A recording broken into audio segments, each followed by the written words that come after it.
অনেকদিন বাবার বাড়িতে থাকলে দেখা যায় যে অনেক সময় আমার রুমের অবস্থা খুবই খারাপ থাকে আর আমার জিনিসপত্রগুলো একদম ধুলো পড়ে থাকে। তো এই সব কিছুই শেয়ার করব আজকের ভিডিওতে। হ্যালো এভরিওয়ান, আসসালামু আলাইকুম। আমার নতুন আরেকটা ভিডিওতে আপনাদের সবাইকে স্বাগতম। আমি অনেকদিন বাবার বাড়িতে থাকার কারণে এখন হঠাৎ করে ফাতেমার বাবা বলতেছিল যে আমি তাদের বাড়িতে যাওয়ার জন্য। তো তার জন্য আমি মেয়েকে নিয়ে বেরিয়ে পড়লাম বাজার করার জন্য।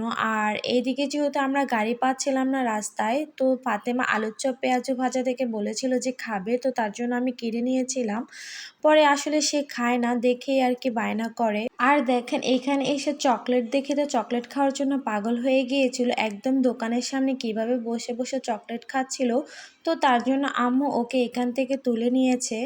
প্রথমে আমরা চলে আসছিলাম একটা মুদি দোকানে, কারণ আমি যেহেতু অনেকদিন আমার বাবার বাড়িতে ছিলাম, তো আমি যখন আসছিলাম তখন আমার মুদি বাজার তেমন একটা ছিল না। তো প্রত্যেকবারে আমি যখনই যাওয়ার সময় এখান থেকে মানে চলার মতো কিছুটা নিয়ে যাই, তারপর শ্বশুর বাড়িতে গিয়ে বাকি বাজারটুকু করি।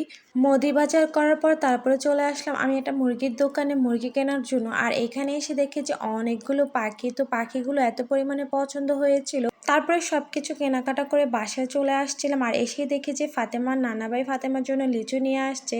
কারণ ফাতেমা যেহেতু চলে যাবে, ফাতেমার লিচু অনেক পছন্দ, তাই আব্বু ওকে লিচু কিনে দিয়েছিল। আর দেখেন আমি শ্বশুর বাড়ি থেকে যখন আমার বাবার বাড়িতে আসি তখন 2 থেকে 3টা ব্যাগ নিয়ে আসি, আবার যাওয়ার সময় দেখা যায় যে আমার অনেকগুলো ব্যাগ হয়ে যায়। তখন আমার কাছে মনে হয় যে আমি রোহিঙ্গাদের মতো শুধু আসি ব্যাগ নিয়ে আবার যাইও ব্যাগ নিয়ে। তবে যাওয়ার সময় জিনিসপত্রগুলো অনেক বেশি পরিমাণে হয়ে যায়। তবে অনেক সময় দেখা যায় যে আমার বাবার বাড়ি থেকে যাওয়ার সময় আমি অনেক সময় বাজার করে যাই, আবার অনেক সময় যাইও না। তো যে সময় আমি বাজার করে নিয়ে যাই সেই সময় আমার ব্যাগগুলো একটু বেশি হয়। ব্যাগগুলো বেশি হয়ে যাওয়ার কারণে আমার ফাতেমার বসতে একটু বেশি কষ্ট হয়ে গিয়েছিল। যাই হোক, তো ফাইনালি আমি আমার শ্বশুর বাড়িতে চলে আসছিলাম। তো এসে কিন্তু আমি 1 মিনিটের জন্য রেস্ট নেই। তো এসে আমি সব কিছু গোছানো শুরু করে দিয়েছি, কারণ যেহেতু এখন গরমকাল আর এদিকে কিন্তু লোডশেডিংটা একটু বেশি হয়। তো তার জন্য ভাবলাম যে কারেন্ট থাকতে থাকতে কাজগুলো সেরে নেই। তো প্রথমে যেহেতু আমি বাজার করে নিয়েছিলাম সেগুলো গুছিয়ে নিচ্ছিলাম এক একটা করেই, কারণ ভাবলাম যে বাজারগুলো গোছানো হয়ে গেলেই তারপরে ঘরের কাজগুলো সেরে নেব। তো তার জন্য আগে বাজারগুলোই গুছিয়ে নিয়েছি, যেখানে যেটা রাখার সেখানেই রেখেছি। তারপরে চলে আসলাম আমার রুমে এসে দেখি যে সব কিছুর উপর একদম ধুলো পড়ে আছিল। হয়তো অনেকে ভাববেন যে আমাদের বাসায় কি আর কেউ থাকে না? হ্যাঁ থাকে, তবে আমি যখন আমার বাবার বাড়িতে চলে যাই তখন আমার রুমে বেশি একটা কেউ আসে না। আর আমার জালেও যখন তার বাবার বাড়িতে চলে যায় তখন ওর রুমেও আমরা কেউ তেমন একটা যাই না। তো আমি যখন আসি আমার রুমে তখন আমি আমার রুমটা গোছাই, আর ও যখন ওর বাবার বাড়ি থেকে আসে তখন ও ওর রুমটা গোছায়।